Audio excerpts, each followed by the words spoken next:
Hi, I'm Steve Clemons, and I have a question.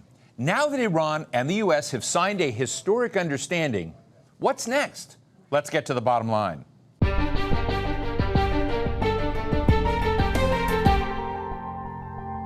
Iran and the U.S. may have signed a deal to end the war, but mistrust is still the name of the game. Days after signing a 14-point Memorandum of Understanding, planned talks between the two parties were put on hold as one of the major points in the deal, a ceasefire in Lebanon, hadn't materialized yet. It's a sign of the rocky road ahead. After signing the deal, U.S. President Donald Trump said that Israel, quote, could behave better in Lebanon. But on the ground, the fighting never really stopped. Israeli forces have killed thousands of people, displaced hundreds of thousands, destroyed entire villages, and continue to occupy the entire southern part of Lebanon. Talks on other complicated issues, including American sanctions on Iran and the future of Iran's nuclear program, well, they're supposed to be held over 60 days, but that deadline is extendable. So with the devil in the details, is this the beginning of a new chapter in the Middle East? Today, we're talking with Jeremy Scahill, co-founder of Dropsite News, and he's author of Dirty Wars: The World is a Battlefield. Jeremy, thank you so much for joining our show again. Love having these deep discussions with you about what's happening. And I need to tell the audience right now that the terrain around what's happening next in the Iran-U.S. deal is changing almost hourly. But at this moment, Israel had a spate of bombing in Lebanon, and Iran suspended its activations as part of a 60-day negotiation as part of the Iran deal. Now, Israel and Hezbollah have said they're renewing their ceasefire. So just in a few hours, Jeremy, we've seen so many changes. So I want to get your take on this moment and on the solvency of the arrangement and how you see things right now. Well, Steve, going into this process of negotiating the framework for this initial memorandum of understanding, Iran set forward what it said were a handful of red lines. And top on the list at this particular moment was the Israeli siege and occupation and ongoing attacks of Lebanon. And so what the Iranians said is, Hezbollah was our partner in this war, that we view it as on the one side, it's Iran and Hezbollah, and on the other side, it's the United States and Israel. And so what we want front and center in this deal, right up at the top, is a commitment that the war ends on both fronts, not just that the United States and Israel stop bombing Iran, but that Israel stops attacking Lebanon. And what we saw Netanyahu do over the past weeks, as he saw that the deal was coming, is that he pushed Israeli forces north of the Litani River, clearly because Netanyahu wanted to have his troops deeply entrenched in southern Lebanon when the music stopped, so to speak, when Trump ultimately said, okay, you have to cease fire. Now, of course, Israel has a PhD in violating ceasefires. We've seen that in Gaza, and in fact, we've seen that repeatedly in Lebanon. But the Iranians and the Americans were going back and forth on the language. The United States wanted it just to say a cessation of hostilities. The Iranians wanted to explicitly state that it meant a withdrawal of Israeli forces. And they sort of threaded the needle there, in a sense, and left it so that a reference to preserving Lebanon's territorial integrity would be included in this deal. And so what the Iranians argued was that preserving the territorial integrity of Lebanon means that you can't have Israeli occupation forces there. And Steve, what I'm told is that earlier in this process, like just as the U.S. and Iran were finalizing the signing of this agreement, Iranian officials actually told mediators that if the United States does not stop the war in Lebanon, that Iran reserves the right to strike without prior warning against Israel. And remember, the Iranians were going to strike Israel the last time that the Israelis bombed Beirut, and international and regional mediators and the United States really went at Iran saying, please, please, please do not do this. The Iranians say that they didn't retaliate because Trump made some 11th hour concessions that Iran had been pushing for. So one of the early indicators we have is that if this deal begins to dramatically unravel, it will be because of the actions of Israel and, in the perspective of Iran, the failure of Donald Trump, despite the public rhetoric, to stop Netanyahu with moving forward with this scorched earth that many in Israel are calling on him to continue. Now, I'm interested in that dimension. Is Hezbollah, now that we heard that they've agreed to a ceasefire with Israel, is Hezbollah now playing along? Well, look, I think, and I talked to Iranian officials, I talked to people from within Hezbollah as well, and I think that both Israel and the United States underestimated the degree to which Iran would draw a red line on Lebanon. There was concern, that was being expressed by some supporters of Hezbollah some weeks ago, that because the Iranians had such a magnitude of issues to negotiate and deal with in its dealings with the United States, that Lebanon would sort of maybe be addressed to some degree, but that the Iranians wouldn't be able to push for a full end of the war. I think the Iranians gave lie to those proclamations or suspicions when they did, in fact, militarily retaliate against Israel and start bombing Tel Aviv and elsewhere when the Israelis bombed Dahia, the southern suburb of Beirut. And clearly what the Iranians and Hezbollah are trying to do is to separate the United States from Israel. And they're getting assistance from top U.S. officials in recent days, at least on a rhetorical level. But that's a response to this other track that's been underway for some months now, and that is that the Israelis and the Americans have tried to take the Lebanese government, headed by Joseph Aoun, and put it on a separate peace track, a negotiating track. And the whole point of this is to try to co-opt the official Lebanese army as the local, quote unquote, counterterrorism force to fight Hezbollah, which is indigenously Lebanese. And earlier on, if you recall, Steve, Joseph Aoun, when the Iranians started saying that Hezbollah and Lebanon were going to be included in this deal, he made an extraordinary statement when he said, no, we're not. And this is just objectively speaking. You have a very powerful regional actor in Iran that has just fought two nuclear powers to a standstill, has tremendous leverage, and it's saying, hey, we want to try to end the war against Lebanon. And the sitting president of Lebanon indicates that, no, we have a separate process. In recent days, however, when it became clear that the Iranians were quite serious about this, Aoun changed his tone. He had a call with the Iranian foreign minister, Abbas Araghchi, and while he didn't directly thank Iran, he did issue a statement expressing gratitude for the various players trying to make Lebanon a part of this deal in a more comprehensive way. So I would say that, on the one hand, the Iranians are very dubious in their perspective of Trump and his reliability. In fact, I just was speaking to a senior Iranian official who said, look, going into this, we know the prospects for a comprehensive agreement, meaning something that deals with nuclear, comprehensive removal of sanctions, some kind of non-aggression pact with the United States remains a very, very serious open question because of the erratic nature of Trump, because Netanyahu is campaigning for election and he is under a lot of pressure to continue the scorched earth campaign in Lebanon.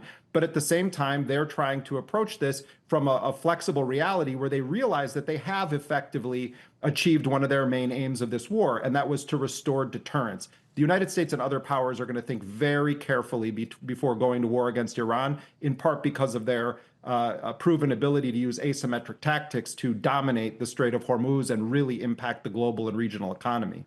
I think you laid out well, Jeremy, the dynamics between Israel and the United States right now, what different players are sort of seeing them and whether they are strong or not, whether Israel and the United States are aligned or not. We heard a lot from President Trump of different perspectives on Israeli Prime Minister Benjamin Netanyahu. Some days, he calls him crazy. Other days, he calls him the little partner who will, in fact, do what America says. But I want to just play a clip right now from Vice President J.D. Vance, who has become the face of these negotiations, asked by President Trump to now be the next stage in negotiation. Not Marco Rubio, J.D. Vance. But let's listen to Vance. Donald J. Trump is the only head of state in the entire world who is sympathetic to the nation of Israel at this moment in time. And he happens to be the head of state of the world's superpower. If I was in the cabinet of the Israeli government, I might not be attacking the only powerful ally that I have anywhere left in the entire world. If you were Israeli Prime Minister Benjamin Netanyahu, Jeremy, how would you be hearing what Vance just said? Essentially saying, hey, you're nothing without us. You're isolated. I'm just interested in the psychological dimension of what Vance just laid out.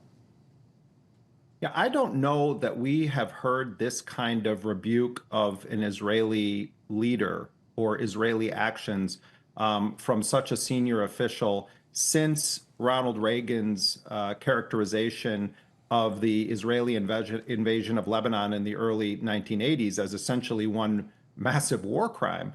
And so on its surface, This, of course, is a sentiment that many Americans have come to agree with prior to J.D. Vance saying this. And it also, Steve, I think we have to, sort of embrace some level of caution here.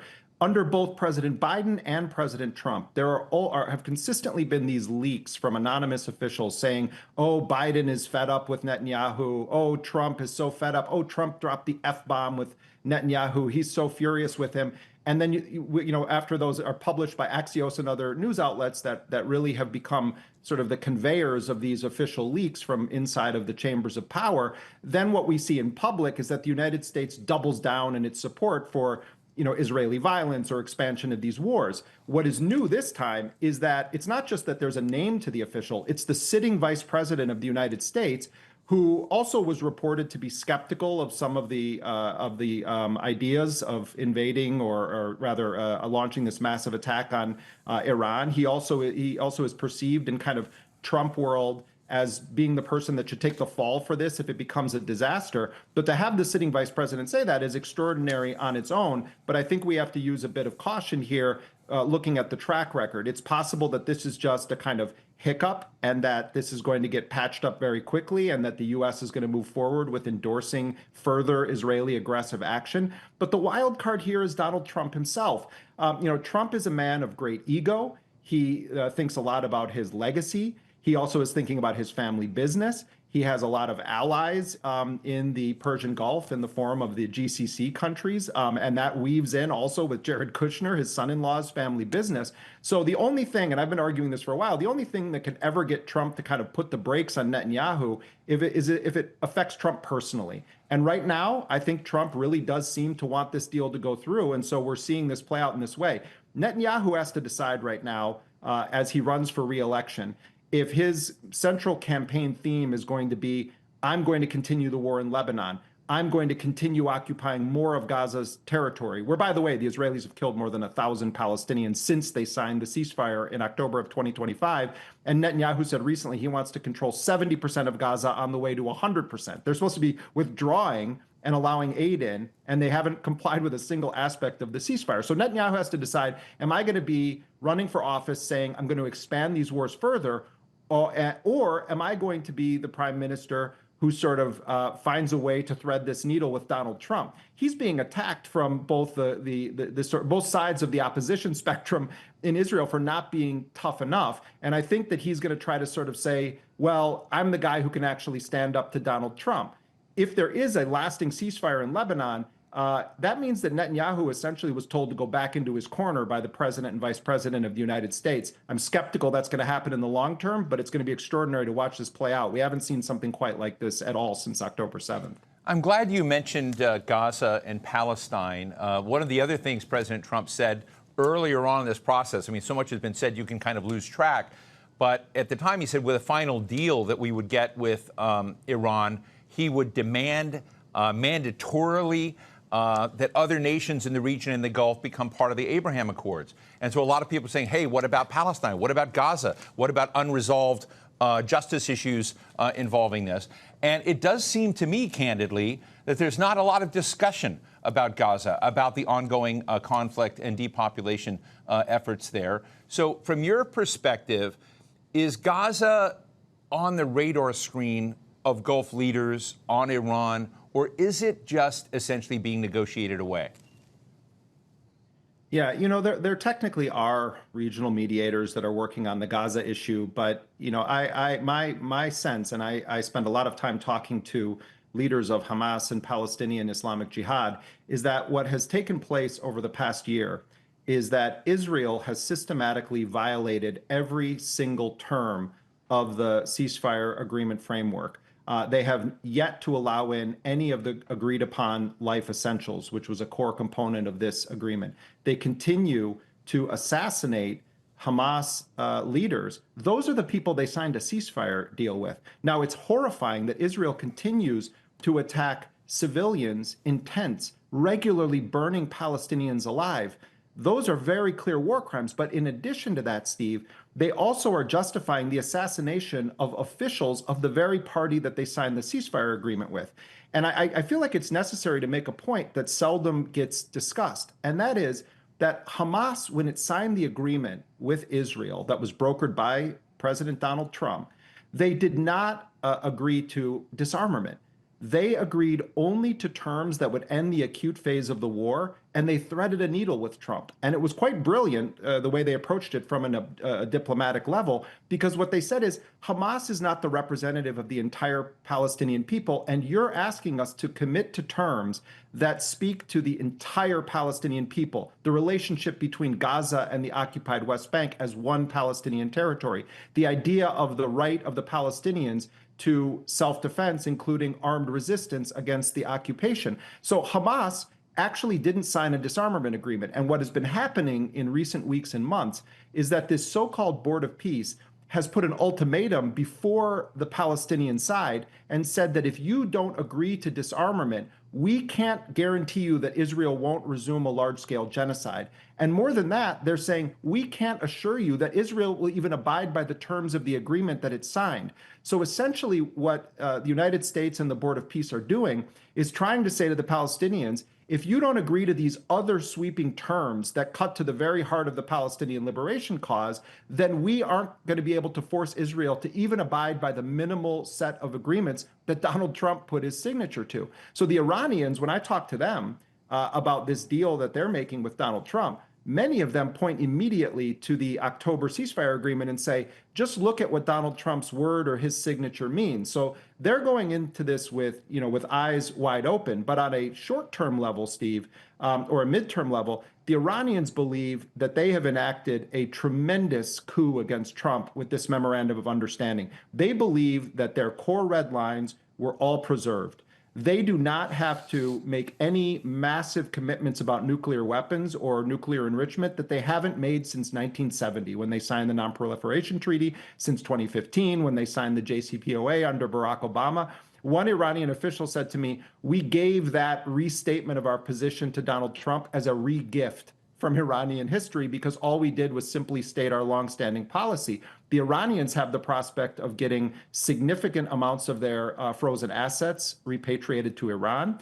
There's a formal commitment on the part of the United States to establish this $300 billion reconstruction fund. The United States is respecting the fact that Iran has a central management authority over the Strait of Hormuz.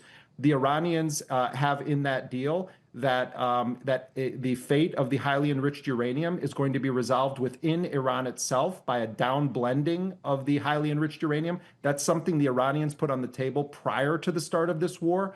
All of these terms, yes, on one level, you can say that it's a tremendous capitulation by Donald Trump. On another level, it really cuts to the question of what was this war all about? The Strait of Hormuz, it was open before the war. Iran's position that it would do a downblending of its highly enriched uranium in the context of a broader deal, that was on the table before the war. Trying to reach a non-aggression agreement with the United States, that was on the table before the war. The only thing that this war has really brought is economic devastation, a real undermining of the U.S. credibility in the Gulf, an unprecedented evacuation of American military facilities because of the Iranian ballistic missile and drone strikes throughout the region. And more than anything else, it established Iran as a regional power that stood up not only to the leading superpower in the world, but a second nuclear-powered country with a very clear and open agenda of trying to wipe that regime off the face of the earth in Tehran. So the Iranians emerge from this incredibly strong. The wild card remains Trump. Iran is definitely remaining, Steve, on a war footing. But they say that they're going forward with these negotiations. And part of why they're skeptical of a comprehensive deal is they say that, look, we send people with PhDs to these negotiations. We send nuclear science and scientists and technical experts and PhDs in American studies. And basically, the American delegation consists of guys carrying last week's golf scores. When J.D. Vance entered the equation, the Iranians started to take it more seriously. But what they're saying is if the U.S. doesn't send serious nuclear experts to these talks, and they don't have the kind of comprehensive team that existed during the JCPOA negotiations, then the prospects for any deal are very, very slim. One of the other dimensions to this is where the Gulf leaders are right now. Does their hand in U.S. policy in the region, is it increased right now because of essentially Israel being contained somewhat? I think if we go back a couple of years and remember this history, that there was an era of rapprochement that was taking place between Iran and many of its Persian Gulf neighbors from Arab countries, primarily from the GCC countries. Iran had moved in an unprecedented way toward deepening its ties and developing good relations with Saudi Arabia. The same is true with Qatar and a number of other countries. When the June 2025 12-day war began, and then it led up to the February 28th launch of the U.S.-Israeli war, many of these Gulf countries, as you point out, made it very public that they did not want the United States to use their territory or their airspace to launch attacks against Iran.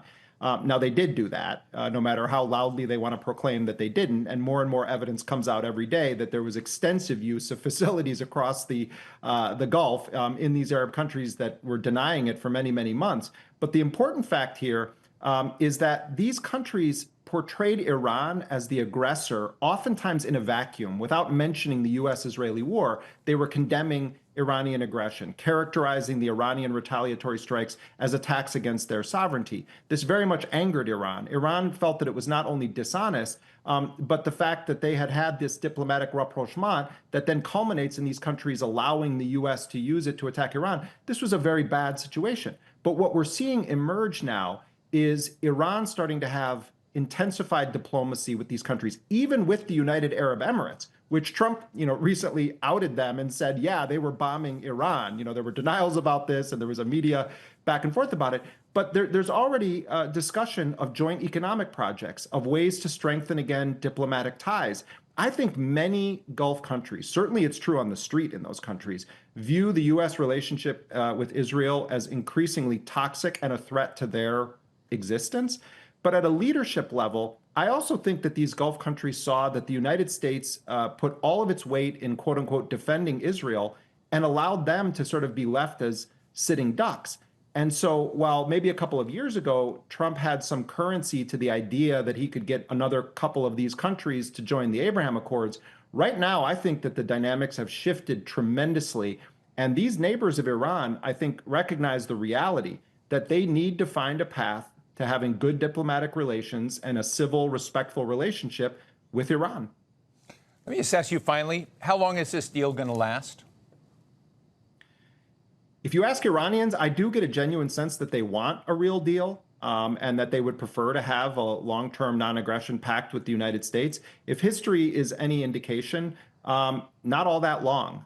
One possibility, though, is that it just kind of fritters away into nothing because Trump has such a short attention span. And then the Iranians have to decide if they want to respond to Israel, if it resumes a war against Lebanon, if somehow, the war in Lebanon is brought to some form of a resolution in the short term, with continued U.S. sanctions, for instance. I think the question will be, how is Iran going to respond if Trump sort of loses interest and the process becomes a kind of meandering slow walk?